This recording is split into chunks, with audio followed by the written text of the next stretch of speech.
ഈശോ മിശിഹായ്ക്ക് സ്തുതിയായിരിക്കട്ടെ. കുഞ്ഞുമക്കൾക്കെല്ലാവർക്കും സുഖമാണോ? സുഖമാണല്ലേ? എന്നാലേ നമുക്ക് ഈശോയെ നോക്കി നല്ല സന്തോഷത്തോടെ സ്നേഹത്തോടെ ഒരു അടിപൊളി സ്തുതി കെടുത്താലോ? ഈശോ മിശിഹായ്ക്ക് സ്തുതിയായിരിക്കട്ടെ. ആഹാ, മിടുക്കന്മാരാണല്ലോ. എന്നാ സ്തുതിയാ! ഈശോയ്ക്ക് ഇപ്പോൾ സന്തോഷമായിട്ടുണ്ടാവും. ഈശോയ്ക്ക് ഏറ്റവും ഇഷ്ടം ആരാന്നറിയാവോ?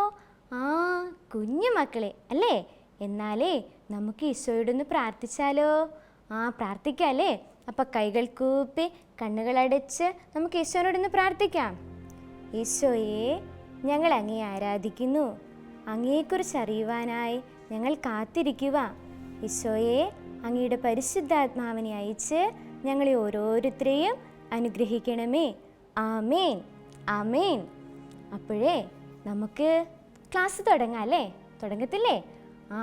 വീട്ടിലൊക്കെ വിരുന്നുകാർ വരുന്നത് കുഞ്ഞുമക്കൾക്ക് ഇഷ്ടമാണോ? ഇഷ്ടമല്ലേ? അങ്കിളും ആൻറ്റിയും കുഞ്ഞാവയും ചേട്ടായും ചേച്ചിയൊക്കെ വരുന്നത് നമുക്ക് എന്ത് സന്തോഷമല്ലേ? ഒത്തിരി നല്ല സന്തോഷം തരുന്ന വാർത്തയല്ലേ? ഇതുപോലുള്ള നല്ല സന്തോഷം തരുന്ന ഒരു കൊച്ചു പാഠമാണ് നമ്മൾ പഠിക്കുന്നത്.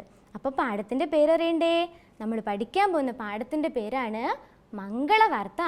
അപ്പോൾ കൂട്ടുകാരെ, ഈ മംഗളവാർത്ത ആരാ പറഞ്ഞതെന്നറിയണ്ടേ? ആരോടാ പറഞ്ഞതെന്നറിയണ്ടേ? ആരെക്കുറിച്ചാണ് പറഞ്ഞതെന്നറിയണ്ടേ? ശ്രദ്ധിച്ചിരുന്നോണേ, ടീച്ചർ കഥ പറയാൻ പോകുക. പണ്ട് പണ്ട് യൂദയായിൽ ഒരു കൊച്ചു പട്ടണത്തിൻ്റെ പേരാണ് നസ്രത്ത്. അവിടെ ഒരു കൊച്ചു മിടുക്കി ഉണ്ടായിരുന്നു. ആ മിടുക്കിയുടെ പേരാണ് മറിയം. അപ്പോൾ ഈ മിടുക്കി മാത്രമല്ല, നല്ല സുന്ദരിയായിരുന്നു, കാണാൻ നല്ല ഭംഗി, നല്ല ദൈവഭയമുള്ള കുട്ടി. അവൾ ഇങ്ങനെ വളർന്ന് വലുതായി കഴിഞ്ഞപ്പോൾ വീട്ടിലുള്ള പപ്പായും അമ്മയൊക്കെ അവളെ കെട്ടിച്ചു വിടാൻ തീരുമാനിച്ചു. എന്നിട്ടോ അവർക്ക് ഒരു സുന്ദരൻ ചെക്കനെ കണ്ടുപിടിച്ചു. ആ ചെക്കൻ്റെ പേരാണ് യൗസേപ്പ്. അങ്ങനെ ഇരിക്കെ മറിയത്തെ കാണാൻ ഒരു കൊച്ചതിഥി വന്നു. പക്ഷേ ഈ അതിഥി വന്നപ്പോൾ നമ്മുടെ മറിയവില്ലേ നല്ല ഉറക്കത്തിലായിരുന്നു. അതുകൊണ്ട് അതിഥി വന്നപ്പോൾ നമ്മുടെ മറിയം ഞെട്ടിപ്പോയി. നിങ്ങൾ സ്വപ്നത്തിൽ ഞെട്ടാറില്ലേ? പെട്ടെന്ന് മറിയം റൂമിലാകെ സൂക്ഷിച്ചു നോക്കി. റൂമിൽ മുഴുവൻ ഒരു വെള്ള പ്രകാശം. മറിയം ഒന്നും കൂടി സൂക്ഷിച്ചു നോക്കിയപ്പോൾ ആ വെള്ള പ്രകാശത്തിനുള്ളിൽ നിന്ന് ഒരു കൊച്ചു രൂപം തെളിഞ്ഞു വരുന്നു. നല്ല സ്വർണ്ണമുടിയുള്ള വെള്ളക്കുപ്പായിട്ട വെള്ളിച്ചിറകുകളുള്ള ഒരു കൊച്ചു രൂപം. മലക സൂക്ഷിച്ചു നോക്കി. അപ്പോൾ ഇതേ ആ രൂപം സംസാരിക്കാൻ തുടങ്ങുന്നു. രൂപം എന്താ മറിയത്തെ വിളിച്ചതെന്നറിയാവോ? ദൈവകൃപ നിറഞ്ഞവളെ സുസ്തി, കർത്താവ് നിന്നോട് കൂടെ. ഇത് കേട്ടപ്പോൾ നമ്മുടെ മറിയം പേടിച്ചു പോയി. അപ്പോൾ എന്തു ചെയ്തു? ദൂതൻ, ആ കൊച്ചു രൂപത്തിൽ വന്ന ദൂതൻ പറഞ്ഞു, എന്താ പറഞ്ഞേ? പേടിക്കണ്ട, ഞാൻ മാലാഖിയ, എൻ്റെ പേര് ഗബ്രിയേൽ, ഞാൻ നിന്നെ ഒരു നല്ല വാർത്ത അറിയിക്കാൻ വേണ്ടി വന്നതാ. ദൂതൻ പറഞ്ഞ നല്ല വാർത്ത എന്താണെന്ന് കൊച്ചു കൂട്ടുകാർക്ക് അറിയണ്ടേ? നമുക്ക് കേൾക്കാം.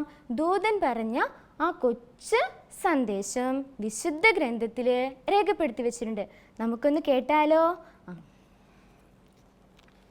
ലൂക്കായുടെ സുവിശേഷം 1-ാം അധ്യായം 30 മുതൽ 32 വരെയുള്ള തിരുവചനങ്ങൾ.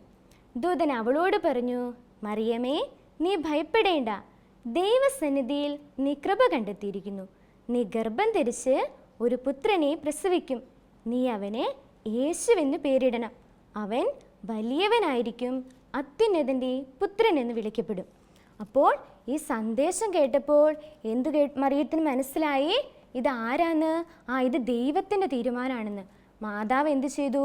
മറിയം എന്തു ചെയ്തു? എസ് പറഞ്ഞു. പക്ഷേ നമ്മുടെ മറിയം എസ് പറഞ്ഞത് ഒരു വ്യത്യസ്തമായ രീതിയിലായിരുന്നു. എങ്ങനെയാന്ന് കേൾക്കണ്ടേ? മറിയം പറഞ്ഞു, ഇതാ കർത്താവിൻ്റെ ദാസി, നിന്റെ വാക്ക് എന്നിൽ നിറവേറട്ടെ. ഇതാ കർത്താവിൻ്റെ ദാസി, നിന്റെ വാക്ക് എന്നിൽ നിറവേറട്ടെ. കുഞ്ഞുമക്കളെ, നമ്മളിപ്പോൾ എന്നത്തിനെക്കുറിച്ച് കേട്ടേ? മംഗളവാർത്തയെക്കുറിച്ച് കേട്ടേ.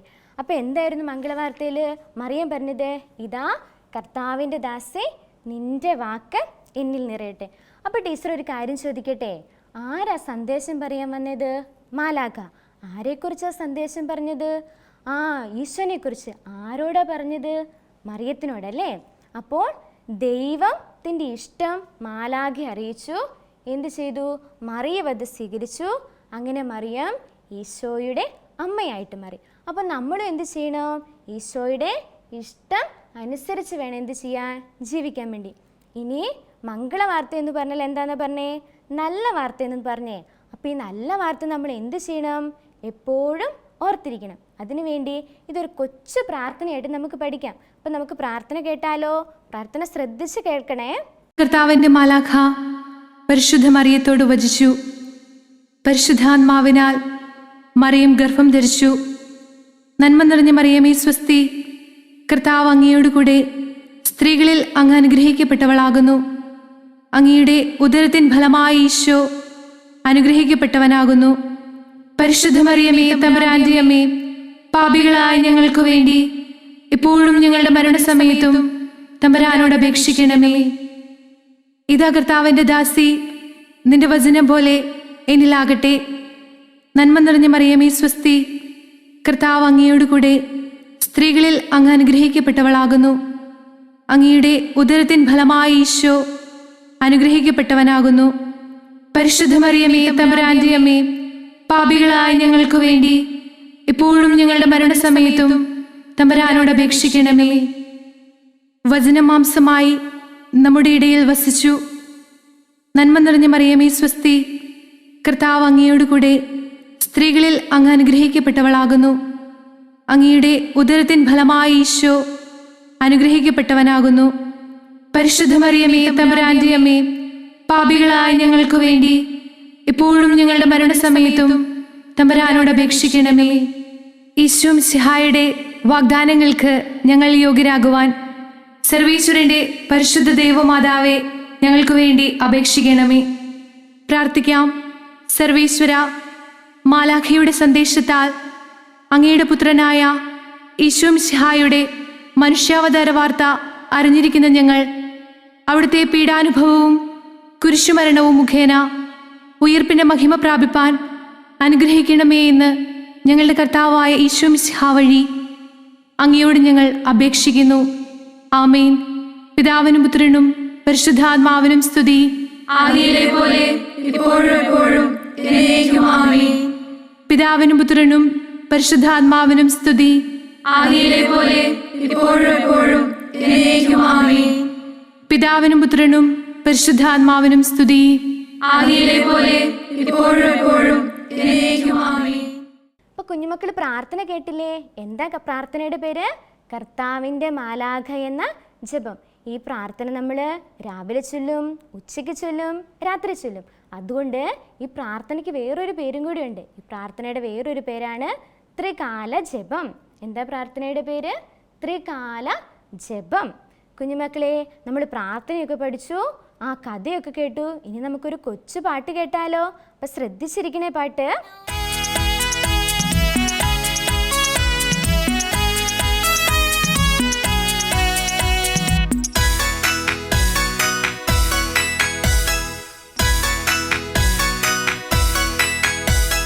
പൂർവപിതാക്കൾക്കഖിലേശൻ നൽകി സദയം വാഗ്ദാനം നൽകും നൂനം രക്ഷകനെ നിങ്ങൾക്കായി ഞാനീ മണ്ണിൽ. പൂർവപിതാക്കൾക്കഖിലേശൻ നൽകി സദയം വാഗ്ദാനം നൽകും നൂനം രക്ഷകനെ നിങ്ങൾക്കായി ഞാനീ മണ്ണിൽ.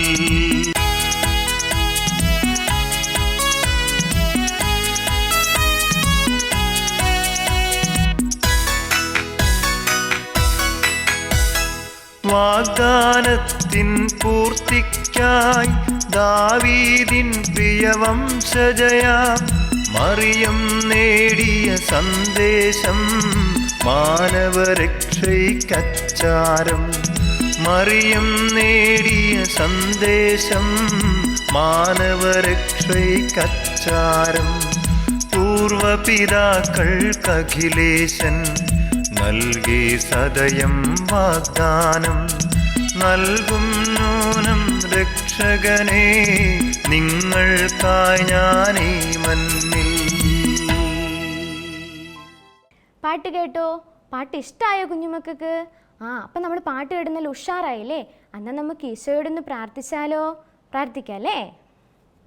ഈശോയെ, ഞങ്ങളുടെ ലോകരക്ഷകനായ ഈശോയെ, അങ്ങയെ ഞങ്ങൾ സ്തുതിക്കുന്നു. ഈശോയെ, ഞങ്ങളെ അനുഗ്രഹിക്കണമേ. ആമേൻ. അപ്പോൾ കുഞ്ഞുമക്കളെ, നമ്മൾ പാട്ടൊക്കെ കേട്ടു, പ്രാർത്ഥിച്ചു. ഇനി ടീച്ചർ ഒരു കാര്യം ചോദിക്കട്ടെ മക്കളോട്? മറിയം താമസിച്ച സ്ഥലം എവിടെയായിരുന്നു? നസ്രത്ത് അല്ലേ?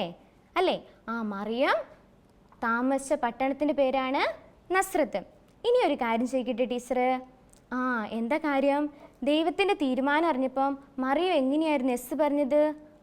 ഇതാ കർത്താവിൻ്റെ ദാസി, നിന്റെ വാക്ക് എന്നിൽ നിറവേറട്ടെ അല്ലേ? അപ്പോൾ കുഞ്ഞുമക്കളെ, ഇനി ടീച്ചർ മക്കൾക്ക് ഹോംവർക്ക് തരാൻ പോവാ. അപ്പോൾ എന്ത് ചെയ്യണം? വീട്ടിലിരുന്ന് ഹോംവർക്ക് ചെയ്ത് ആർക്ക് അയച്ചു കൊടുക്കണം? ടീച്ചർമാർക്ക് അയച്ചു കൊടുക്കണം. അപ്പോൾ ഒന്നാമത്തെ ഹോംവർക്ക് എന്ന് പറയുന്നത് എന്താ? മറിയത്തിൻ്റെ വാക്ക് പൂർത്തിയാക്കാൻ വേണ്ടിയാണ്. അപ്പോൾ ഇങ്ങോട്ട് നോക്കി, മറിയത്തിൻ്റെ വാക്ക് എന്താ കൊടുത്തേ? ഇതാ കർത്താവിൻ്റെ എന്ത് കൊടുത്തിട്ട് പിന്നെ എന്ത് ചെയ്തേക്കുന്നു? ഡോട്ട് ഇട്ട് വെച്ചേക്കുക. അപ്പോൾ കുഞ്ഞുമക്കൾ എന്നാ ചെയ്യണം? അത് പൂരിപ്പിക്കണം. അവിടെ എന്താ എഴുതണ്ടേ? ഇതാ കർത്താവിൻ്റെ ദാസി, നിന്റെ വാക്ക് എന്നിൽ നിറവേറട്ടെ. ഇനി രണ്ടാമത്തെ പ്രവർത്തനം എന്താ? വരയ്ക്കാം, യോജിപ്പിക്കാം. അപ്പോൾ ഒരറ്റത്ത് എന്താ കൊടുത്തേക്കുന്നേ? മറിയം, മാലാഖ, യൗസേപ്പ്. രണ്ടാമതോ ദാവീദിൻ്റെ വംശം, ഇതാ കർത്താവിൻ്റെ ദാസി, ഗബ്രിയേൽ. അപ്പോൾ മറിയത്തെ നമ്മൾ എങ്ങോട്ട് യോജിപ്പിക്കണം? ഇതാ കർത്താവിൻ്റെ ദാസി. മാലാഖയുടെ പേരെന്തായിരുന്നു? ഗബ്രിയേൽ. അടുത്തതോ യൗസേപ്പ്. അപ്പോൾ യൗസേപ്പിനെ നമ്മൾ എങ്ങോട്ട് യോജിപ്പിക്കണം? ദാവീദിൻ്റെ വംശം. ഇനി എന്ത് ചെയ്യണം? അടുത്ത പ്രവർത്തനം എന്താ? വാക്ക് കണ്ടെത്താൻ വേണ്ടിയാണ്. അപ്പോൾ അവിടെ കണ്ടോ കുറേ വാക്കുകൾ എഴുതിയിട്ടുള്ളത്. അത് ചില വാക്കുകൾക്ക് എന്തുണ്ട്? വട്ടം വരച്ചിട്ടുണ്ട് അല്ലേ? വലയത്തിൻ്റെ ഉള്ളിലാണ് ഉള്ളത്. അപ്പോൾ നമ്മൾ ചെയ്യണം, വലയത്തിൻ്റെ ഉള്ളിലുള്ള വാക്കുകൾ എടുത്തിട്ട് എവിടെ എഴുതണം? താഴെ കൊടുത്തേക്കുന്ന സ്ഥലത്ത് എഴുതണം. അപ്പം നമുക്ക് എന്ത് കിട്ടും? ആദ്യത്തെ വാക്ക് ഏതാ വരുന്നത്? മം. രണ്ടാമതോ ഗ. മൂന്നാമത്തെയോ ള. പിന്നെയോ വാ ഇർ ത. അപ്പം നമുക്ക് ഏതാ കിട്ടുക? മംഗളവാർത്ത. ഇനി കുഞ്ഞുമക്കൾക്കില്ലേ പഠിക്കാൻ ടീച്ചർ ഒരു വചനം പറഞ്ഞു തരട്ടെ? നന്നായി പഠിക്കണം കേട്ടോ. വചനം പഠിക്കാൻ ഇഷ്ടമല്ലേ? അപ്പോൾ വചനം പറഞ്ഞു തരാൻ പോവാണ്. ഇതാ കർത്താവിൻ്റെ ദാസി, നിന്റെ വാക്ക് എന്നിൽ നിറവേറട്ടെ. അപ്പം മിടുക്കന്മാരായിട്ട് ഇരിക്കണം കേട്ടോ. ദൈവം എല്ലാവരെയും അനുഗ്രഹിക്കട്ടെ. ഈശോ മിശിഹായ്ക്ക് സ്തുതിയായിരിക്കട്ടെ.